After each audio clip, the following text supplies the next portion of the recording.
مومنوں پڑھتے رہو تم اپنے آقا پر درود، ہے فرشتوں کا وظیفہ الصلاۃ والسلام۔ دولہا جب دولہا بن جاتا ہے، صحرا باندھ دیا جاتا ہے، بناؤ شنگار کر دیے جاتے ہیں، مسجد میں چلا جاتا ہے، مگر سکون سے سجدہ کر نہیں پاتا ہے۔ یہ صحرا ہے جو دولہے کو سجدے سے روک دیتا ہے۔ اے دولہو، رسم کو پوری کرنا اور چیز ہے۔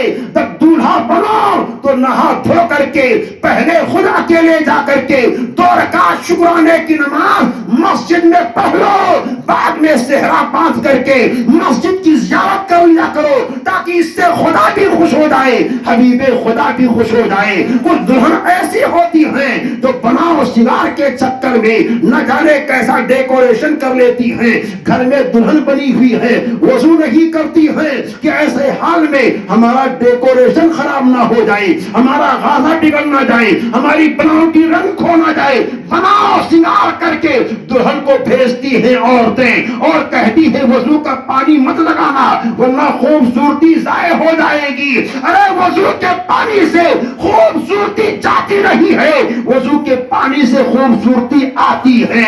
اگر دیکھنا ہے تو سیدہ فاطمہ کو دیکھو، اگر دیکھنا ہے تو حضرت عائشہ کو دیکھو، اگر دیکھنا ہے تو حضرت رابعہ کو دیکھو، اگر دیکھنا ہے تو ام الخیر فاطمہ کو دیکھو، اگر دیکھنا ہے تو ماہ نور غریب نواز کی ماں کو دیکھو۔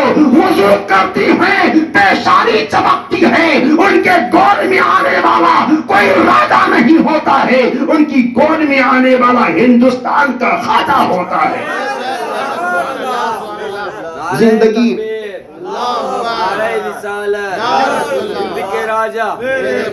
ہند کے راجا دلہن بنانے سے پہلے، سنوارنے سے پہلے دلہن کو باوضو بنا دو، کر دو بیٹی 2 رکعت شکرانے کی پڑھ لے، اللہ نے تجھ کو یہ دن دکھایا، دعا کر لے تاکہ آگے تیری زندگی میں خوشحالی آ جائے۔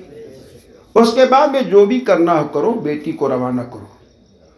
ایک وظیفہ میں اپنی بیٹیوں کو دینا چاہتا ہوں، وہ وظیفہ اتنا کارگر ہے کہ اگر کوئی دلہن اپنے باپ کے گھر سے نکلتے وقت اس وظیفے کو پڑھ لے تو تا عمر اس کے گھر میں لڑائی نہیں ہوگی، پورے عمر لڑائی نہیں ہوگی۔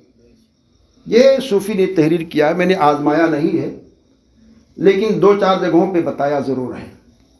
وہ وظیفہ یہ ہے کہ جب دلہن اپنے باپ کے گھر سے نکلے تو بسم اللہ الرحمن الرحیم پڑھ کر یا غفورو یا غفورو یا غفورو پڑھے، اور پڑھ کر کے نکلے، راستے میں بھی کبھی کبھی یا غفورو پڑھتی رہے، اور جب شوہر کے گھر پہنچے تو پہلا سیدھا قدم بسم اللہ پڑھ کر کے گھر میں رکھے، اور پھر یا غفورو یا غفورو یا غفورو دل میں پڑھ لے۔ صلحہ یہ بیان فرماتے اس وظیفے کی برکت ہوگی کہ اللہ تعالیٰ اس کے گھر میں اتنی محبت دے دے گا کہ ماں کا گھر بھی خوش رہے گا اور سسرال والوں کا گھر بھی خوش رہے گا، کبھی لڑائی نہیں ہوگی۔ یہ تو دلہن کے لیے وظیفہ تھا، دولہے کے لیے کیا وظیفہ ہے؟ دولہے کے لیے وظیفہ یہ ہے کہ دولہا جب دولہا بن جائے تو بسم اللہ الرحمن الرحیم پڑھ کر مسجد جائے، 2 رکعت شکرانے کی نماز پڑھے، اور اپنے گھر آ کر کے جب صحرا باندھ دیا جائے مسجد میں دوبارہ زیارت کرے اور بسم اللہ پڑھ کر کے پھر وہ بھی یا غفورو یا غفورو یا غفورو کا ورد کرے اور سسرال جائے۔ نکاح کے بعد میں دل ہی دل میں دعا کرے کہ یا اللہ نکاح کی برکتوں سے تا عمر مجھے فیضان سے مالا مال فرما، اور جب اپنی دلہن کو اپنے گھر لے آئے تو باوضو ہو کر کے دونوں میاں بیوی نماز نفل کے شکرانے کو پڑھیں۔ اس کے طریقے الگ الگ ہیں لیکن جس بھی انداز سے ممکن ہو شکرانے کی نماز پڑھ لیں اور دونوں ہاتھ اٹھا کر پہلی شب میں دعا کریں تو اس دعا کی برکت سے اللہ تعالیٰ تا عمر دونوں کے اندر محبت، پیار، انسیت اور برکت نصیب فرمائے گا۔ اس رات کی دعا رد نہیں ہوتی، قبول ہی قبول ہوتی ہے۔ لیکن پہلی راتیں بھی لوگ الگ الگ جگہوں پہ مناتے ہیں۔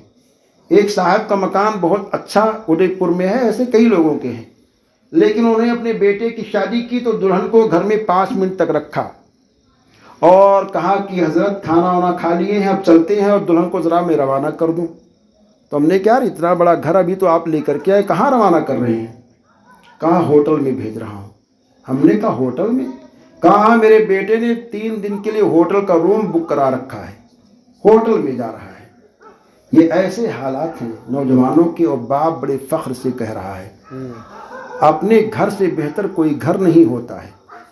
اپنے گھر کو پاکیزہ بناؤ، اپنے گھر کو محترم بناؤ، نماز پڑھو، ذکر و اذکار کرو۔ یہ سب چیزیں جب آپ کرو گے تو گھر میں برکتیں آئیں گی، نکاح کی برکتوں سے مالا مال ہوگی۔ وہ رات جو برکت کی رات تھی، نادان نے ہوٹل کی نظر کر دیا۔ اب بتائیے برکت کہاں سے گھر میں آئے گی؟ نکاح کی پہلی رات جو ہوتی ہے دولہا اور دلہن کے لیے برکت کی رات ہوتی ہے۔ اس رات میں جو بھی دعا مانگتے اللہ قبول فرماتا ہے۔ جسم میں جتنے بال دونوں کے ہوتے ہیں ان کے بالوں کی تعدادوں کے برابر اللہ ان کو نیکی دیتا ہے۔ جب دونوں غسل کرتے ہیں تو دونوں کے غسل کے پانیوں سے جو قطرہ نکلتا ہے وہ گناہوں سے پاک و صاف ہو کر کے نکالتا ہے۔ بڑی برکتیں ہوتی ہیں، لیکن اس برکت میں حرکت ایسی ہوتی کہ ہوٹلوں کی نظر ہو جاتے ہیں۔ قصبوں میں ایسا نہیں، خرافاتی شہروں میں بہت یہ ہوتا ہے۔ یہ سنتا ہوں تو بہت درد ہوتا ہے، اس وجہ سے تقریروں میں کہتا ہوں کہ آپ لوگ بھی ایسی لت میں کبھی مت پھنسنا۔ اللہ تعالی ہمیں اور آپ سب کو دین کی باتوں پر عمل کی توفیق نصیب فرمائے۔ استغفر اللہ ربی من کل ذنب واتوب الیہ۔ السلام علیکم ورحمۃ اللہ وبرکاتہ۔